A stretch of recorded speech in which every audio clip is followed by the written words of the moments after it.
Hey ACA Executive Vice President Cody Burkham here with you on February 10th, Friday, February 10th. Want to give you an installment of our Hats on the Hill series. Sorry I couldn't get one of these videos put together and put out last week. I was down at a national convention with ACA leadership, and so was unable to get to that. But want to go ahead and give you an update on what happened at the Capitol this past week. So with that, we're going to jump right into it. It's going to be February, this will cover February 6th through 10th, so this past week.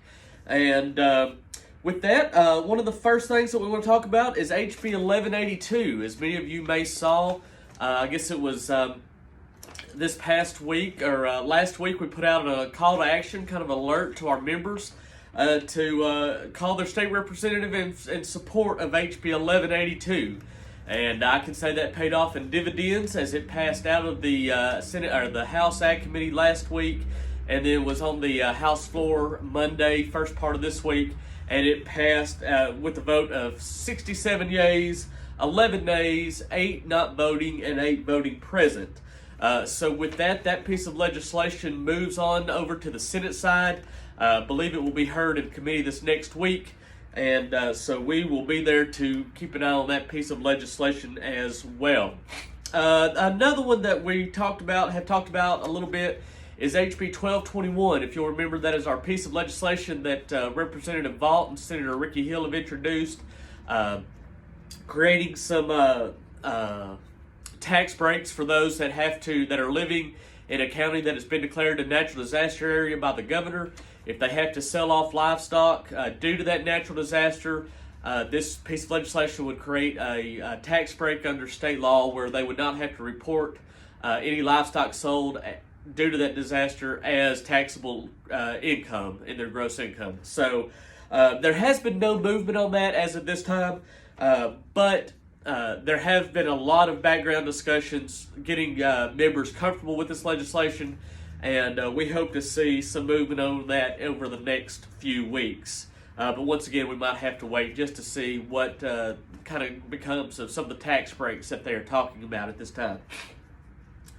Another piece of legislation that was introduced this week that we are supportive of and looking at very closely is Senate Bill 215 by Senator Missy Irving.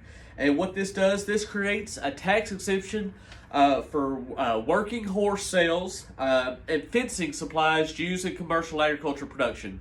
So now, we want to make sure that we're clear that the tax exemptions on the horse side is just simply for working horses. So if you're an operation that might have some quarter horses or something like that, and you sell those as a working animal, not as a show animal, not as a barrel racing animal or anything like that, not as a rodeo animal. If they are a working animal, this would create a tax exemption for that sale if they're a working animal.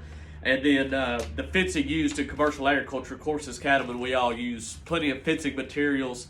And so that is extremely important for us. If we could get that fencing tax exemption passed, that would be huge for the Arkansas cattle industry, certainly. So that was just introduced this week. It has been referred to the Senate Revenue and Tax Committee, so we'll certainly support that one and keep a close eye on that piece of legislation. We've had some other conversations with other members of the Senate on a larger tax package, a larger set of some tax exemptions and stuff for Arkansas farmers and ranchers. We're going to continue to work on that, hopefully get some of those through. We'll have more in those to come. So just want to kind of flag that for you as well. Also, this week saw the self-imposed deadline that the House and Senate put on themselves for introducing constitutional amendments. And so overall, there were 33 constitutional amendments introduced in I think 13 in the House, 20 in the Senate.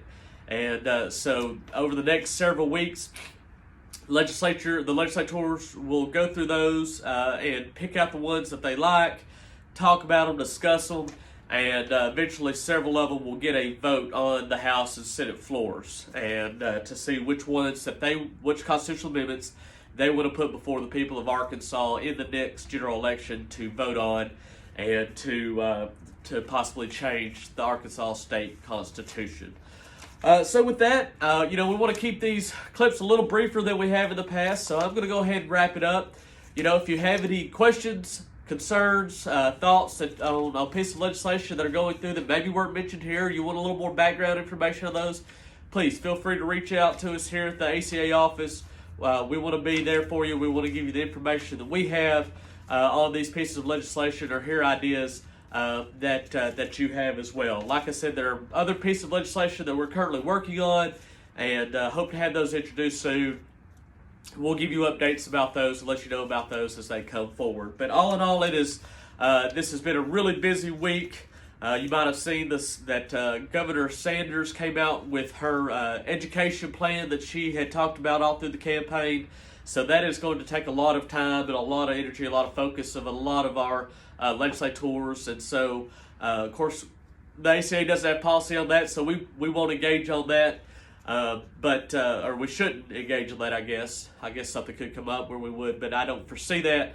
So we'll just let that play out, and we'll watch that that interesting debate. So with that, we hope you have a great weekend. It's raining right now. I know we've had a lot of rain throughout the state this week, and might have some more come through the weekend. So hope everybody stays safe, staying dry, having a great February so far. Don't forget, we've got our March meetings coming up this next month.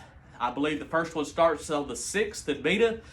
Check out our Facebook and our website for those dates as well. We want to make sure that you're there, that you're being engaged and plugged into the ACA and what we're doing for you. So with that, have a great weekend. We'll talk to you next week.